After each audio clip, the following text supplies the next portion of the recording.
Okay, I'm Jason Smith. I'm the engineer for Polar Express tonight. Been at Railtown here since 1997.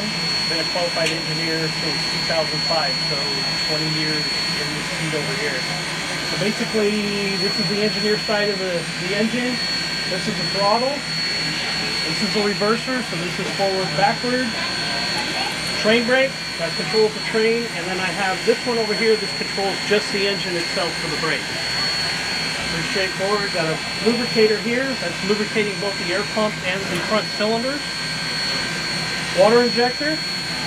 You come over to the fireman side. You got a water injector here. You got controls for the burner down below. Oil control. And basically his job is to create the steam and keep water in the boiler. If you take a look at the glass and go around this, you can see where the level is in the boiler. It should be somewhere right about here. In a nutshell, that's pretty much it. Pretty straightforward. What you hear whining on top, that's the dynamo for the lights. And then every now and then you will hear the pump cycle. My name is Garrett. I'm the Railroad Operations Manager here at Railtown 1897. Tonight we're running our final trips for the Polar Express event that we do every November and December. I'm the fireman tonight on the Sierra Railway number 3. So the fireman's job is to supply the steam and the water for the engineer to use to run the train. So basically you got a firing valve here. This controls the amount of oil that goes into the burner in the firebox.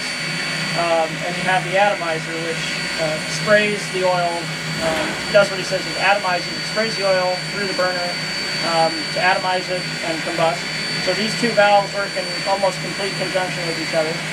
I have a water glass here. It tells me how much water is in the boiler. As a fireman on a almost mountain railroad with some changing grade and terrain, you have to think and compensate based on where you're at on the railroad and where you're going. Because the water will slosh in the boiler depending if you're going uphill, downhill, level territory. So you got to always be mindful of that. Got a big pressure gauge up there. This engine runs at 160 psi as it was designed in 1891 for. This boiler is a brand new boiler as of 2009. The original boiler after a rebuild in 1947 was downgraded to 150. So when they rebuilt the new boiler, they bumped it back up to 160. This appliance here, this is called an injector. It's called a monitor type injector. It's a lifting injector, so it takes water from the tender, lifts it up through a series of cones and nozzles with the engine's own steam pressure. It overcomes the check valve to put water back into the boiler. Other valves here on what's called the firing manifold.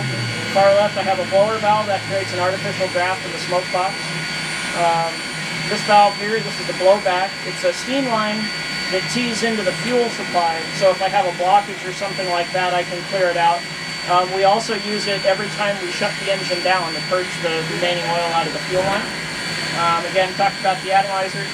This here, this is our air in or line heat valve, so when we're firing up on air, shop air, we'll use this to supply air to the manifold to run our atomizer to start the fire.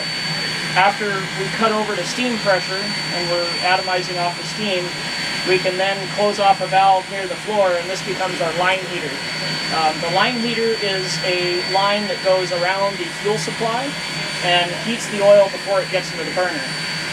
And the other heater we have, it's on the far right, it's called a bubbler. The bubbler or tank heat is a steam line that goes directly into the fuel tank, and it heats the oil. Some engines have a coil inside that heats the oil. This is just a straight steam line, which was how it was originally set up.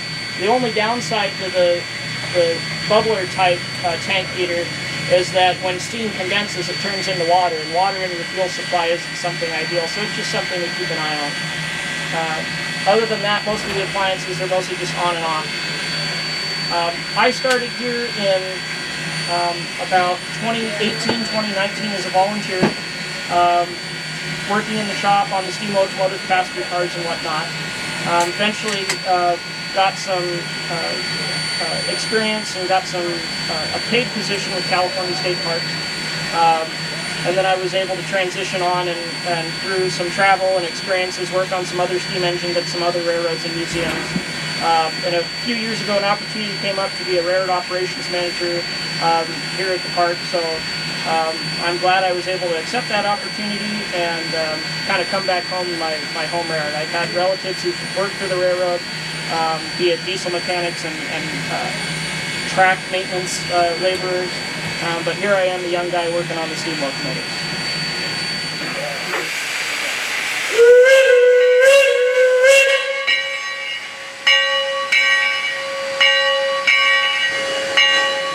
So the whistle on this engine tonight is a single note whistle that's owned by Garrett, our fireman. It is not the whistle that everybody is used to on this engine, which is typically a 5-chime lima whistle. But we put the single note on this, and historically, being this engine was built in 1891, originally it would have had a very similar single note whistle on it. That is a good question, it really is. I think it's just been, this was when the engine was built, it was the common color to use, to paint the inside of it green. You'll see some of the older engines too, this one doesn't have it, they would actually have wood lining that went all the way across the top of the ceiling also. Which was pretty, it looks good when it's done. This engine I don't believe ever had that in this cab. There is a little bit of a restriction with the railroad. The railroad allows us to ride or operate on what we operate on. We operate on the Sierra Railroad, which is actually a common carrier. So they can kind of dictate how much of the railroad we use. So, and we actually have permission or authority to run on their railroad. We have to get that before we can even move outside of the yard.